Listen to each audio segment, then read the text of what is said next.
Bonjour à toutes et à tous. Aujourd'hui, c'est Chikiro Fatim, votre chargé de cours de maudit tribologie.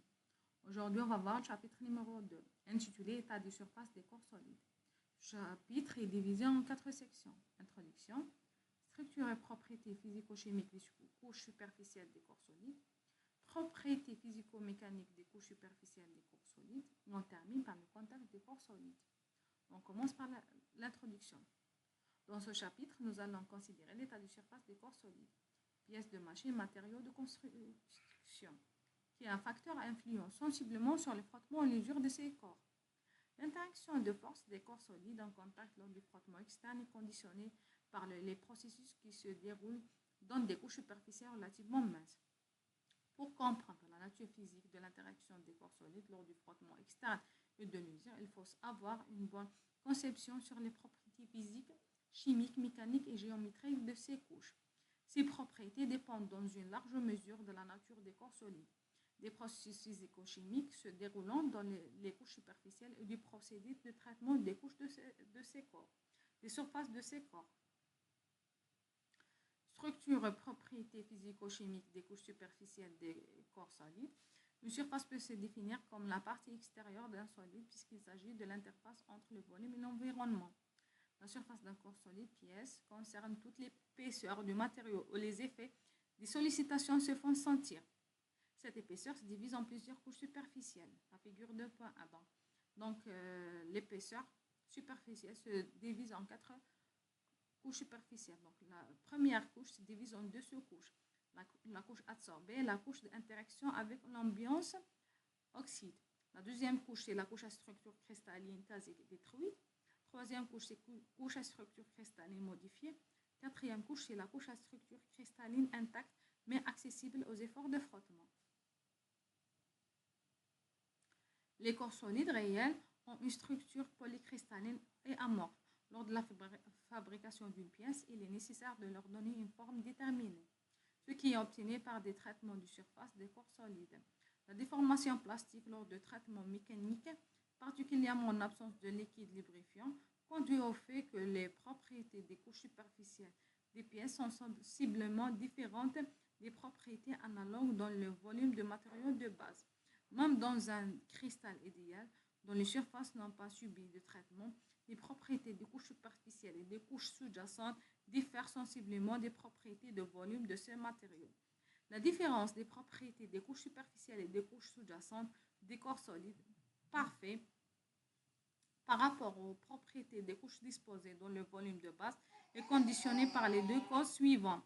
La symétrie des forces agissant sur les particules disposées dans les couches superficielles, la non-compensation des liaisons de ces particules. Il est connu que pendant la formation d'un cristal entre les particules, par exemple les atomes ou bien les molécules, agissent des forces interatomiques ou intermoléculaires.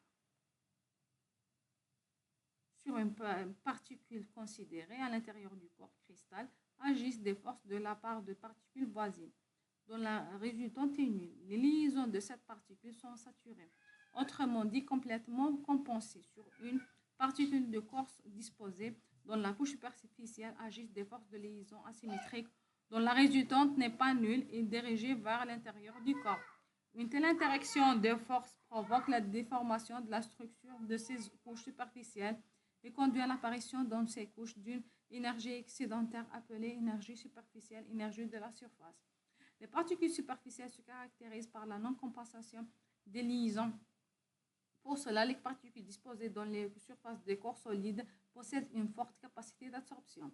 Ces particules superficielles créent un champ de force électromagnétique périodiquement variable agissant jusqu'à plusieurs angstroms. Ce champ de force attire aux surfaces des corps les molécules de gaz, vapeur, d'eau et autres substances, polluants atmosphériques, etc. du milieu ambiant. C'est le phénomène d'absorption. Suivant les caractéristiques des matériaux en présence, il peut y avoir lieu l'absorption physique ou bien l'absorption chimique. Dans le cas d'absorption physique, entre les molécules du milieu gazeux et les particules de la couche superficielle des corps solides agissent uniquement les forces de Van der Waals. Dans le cas d'absorption chimique, se produit l'interaction chimique entre les molécules de l'ambiance gazeuse et les particules de la couche superficielle des corps solides. L'absorption physique se produit plutôt à basse température et l'absorption chimique se produit souvent à température plus élevée. L'absorption physique est moins forte que l'absorption chimique parce qu'elle diminue avec l'augmentation de la température. Elle est douée de réversibilité. L'absorption chimique n'est généralement pas réversible. Ainsi, dans les conditions habituelles, en présence de milieux ambiants, les surfaces des corps solides sont toujours couvertes par une couche adsorbée résultant des interactions complexes de ces surfaces avec ce milieu. Cette couche est constituée de différentes pellicules. Elle est extrêmement solide et pratiquement inexpugnable, sauf sous vide à une température de l'ordre de 1000 degrés Celsius. La couche adsorbée sont disposées des couches superficielles propres au corps solide. Propriétés physico-mécaniques des couches superficielles des corps solides. Le profil de la surface d'une pièce est donné par le dessin de définition de celle-ci. Ce profil, nous appelons profil normal. La surface d'une pièce est formée à l'aide d'un traitement, le plus souvent mécanique. Lors du processus de traitement, à cause des défauts dans le système technologique, par exemple machine-outils, dispositifs, outils de coupe, etc., des vibrations dans ce système du processus technologique sur la surface de la pièce se produisent des écarts par rapport au profil normal. Les écarts par rapport au profil normal qui naissent pendant le processus du traitement sont dits technologiques. Les écarts exploitationnels sont conditionnés par l'usure non uniforme des différents secteurs des surfaces de frottement.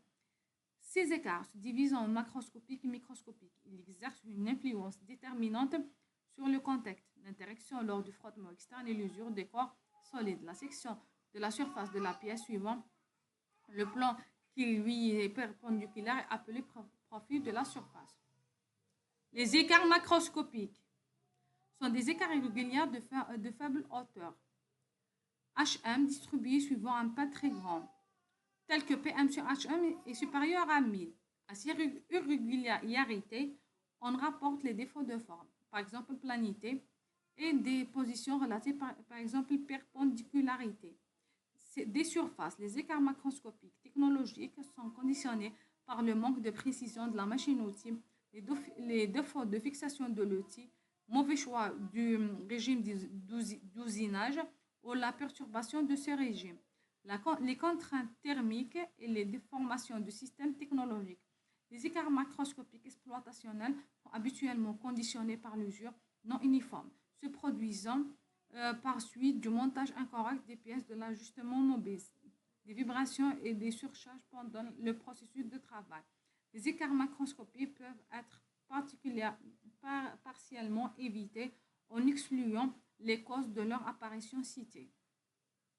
Les écarts microscopiques comprennent l'ondulation, la rugosité et la subrugosité de la surface. Les ondulations sont des écarts de faible hauteur, H0, qui se reproduisent périodiquement avec un pas moyen à 0. Ces irrégularités se présentent par des saillies et des creux de dimension approximativement égales.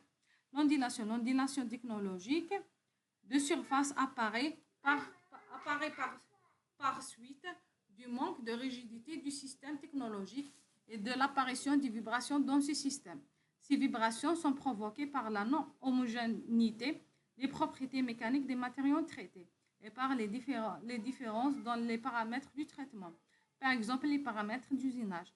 L'ondulation exploitationnelle de la surface est provoquée par les propriétés rhéologiques du matériau de surface de frottement et par les charges dynamiques agissantes dans l'assemblage mobile pendant le service. Les ondes sur les surfaces de la pièce ont une forme géométrique incorrecte, mais peuvent être décrites par une sinusoïde. Pour caractériser l'ondulation, on utilise le pas H0 et la hauteur H0 de l'onde. Le pas de l'onde est la distance entre les sommets des deux ondes voisines, mesurée sur le profil de la surface voisine. La hauteur de l'onde est la distance entre les sommets de l'onde et son creux. Elle est égale au double de l'amplitude de l'onde. Habituellement, H0 sur H0 est compris entre 50 et 1000. En fonction du procédé de traitement de la surface, le pas H0 varie entre 0,25 et 10 puissance 4 micromètres et H0 est compris entre 0,03 et 500 micromètres. Dans le cas, dans, dans les calculs des paramètres de contact des corps solides, on utilise souvent les rayons de courbure du sommet des ondes R0 qu'on calcule par la relation R0 est égal à 0 carré sur 8 H0. Donc la figure 2.2 représente un schéma de la géométrie du surface d'un corps solide avec un écart macroscopique, 2 ondulations, 3 rugosités. La rugosité des surfaces présente les écarts microscopiques irréguliers par rapport au profil géométrique de la surface ondulée du corps solide. Ces défauts, aspérité et pic, ont une faible hauteur et un pas plus petit que celui des ondulations. H0 sur H0 est inférieur à 50. Schématisons une surface réelle par son profil géométrique, dont le profil H est par rapport aux valeurs, à la valeur nominale, sont donnés en 10 points. Donc nous avons 10 points. Donc, nous avons 10 points. S', c'est quoi S'? Donc, le profil géométrique S', c'est le plan de section géométrique passant par les sommets les plus élevés. Et nous avons X, donc nous avons X', c'est la ligne centrale aux moyennes, équilibrant les sommets vallons situés de la part et d'autres dans les largeurs de base de L. Elle sert de 0 à R1 dans les profils mètres. Donc grosso modo, donc les H d'indice impair, les H1, H3, H5 sont situés à la partie supérieure de la ligne centrale, X'. Et les indices et les HI d'indice pair, H2, H4 jusqu'à H10, sont situés à la partie inférieure de la ligne centrale X'. Donc, et L, c'est la longueur de base qui est choisie de telle façon qu'elle ne doit pas comprendre d'autres défauts. Elle est normalisée en fonction de la valeur API qui est donnée dans le tableau suivant. Une rugosité est définie par 3 valeurs fondamentales appelées critères de rugosité ou Rmax, profondeur maximale. C'est la distance entre le plus haut sommet et le plus bas vallon ou creux. Donc, les sommets, donc c'est quoi les sommets? Donc, les sommets, c'est les H d'indice impair. Les vallons bien creux, c'est les H d'indice pair. RP, profondeur moyen entre SS' et XX'. RA, écart moyen arithmétique des données Y par rapport à XX'. Donc, RP et RA sont donnés par les relations suivantes. La subrugosité. La subrugosité du surface est constituée par deux plus petits écarts présents sur les surfaces des aspérités. Elle est conditionnée par les défauts internes du matériau, vacances ou bien dislocation, ou bien déformation non uniforme des cristaux. Microfissures apparaissent lors de leur déformation et autres. Les dimensions de la subrugosité sont plus faibles que les dimensions de la rugosité. En général, la subrugosité n'influe pas sensiblement sur les caractéristiques géométriques des surfaces des corps réels. Contact des corps solides. Donc, on va prendre une partie. Donc, on va parler. D'une façon superficielle sur les contacts des corps solides. Donc, on distingue 3 modes de contact selon la forme de force des surfaces des corps solides conjugués. Contact ponctuel tel que celui d'une bille sur une surface de moindre courbure, vue sur le chemin de roulement. Deuxième type de contact, c'est contact linéaire, par exemple celui d'un rouleau sur une surface plane. Troisième type de contact, c'est contact superficiel tel que celui d'un coulisson sur une glissière. On va laisser la partie suivante pour le prochain rencontre. Merci pour votre attention.